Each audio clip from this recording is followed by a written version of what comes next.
So now they're pounding on my lower back.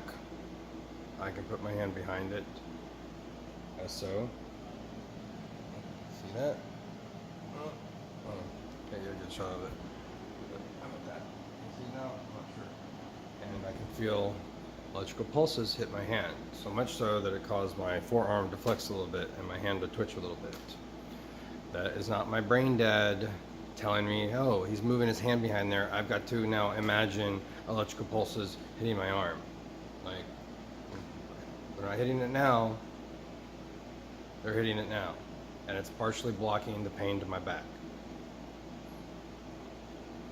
That would seem to suggest that it is an external force, one from a direct energy weapon, which do exist and can cause every single one of my symptoms, except for the schizophrenia.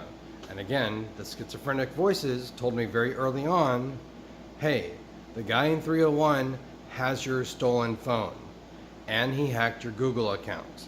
And then I found out later that it was true. And then they did as Simon Says one day when they were like, hey, do this, when I was looking out through the peephole and saw him in the parking lot, and he was doing like motions or whatever, going back and forth, and I didn't think too much of that, but that was just some additional supporting evidence. I could not have suspected that he would have had my phone. I would not have suspected that, even in a paranoid delusional state.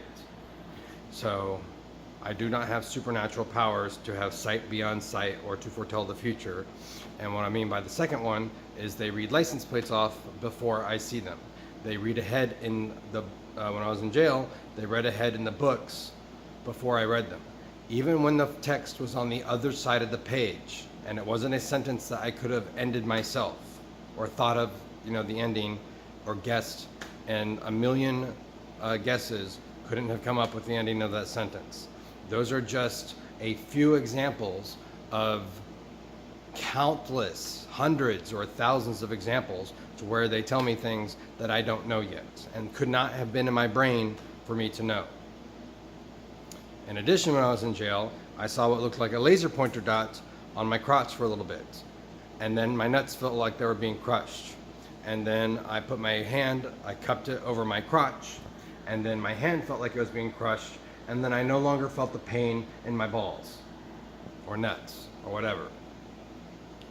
So, there you go. Still being tortured and terrorized, and you're looking up, you're being a paranoid person yourself, looking up all these things. I did not abuse methamphetamines.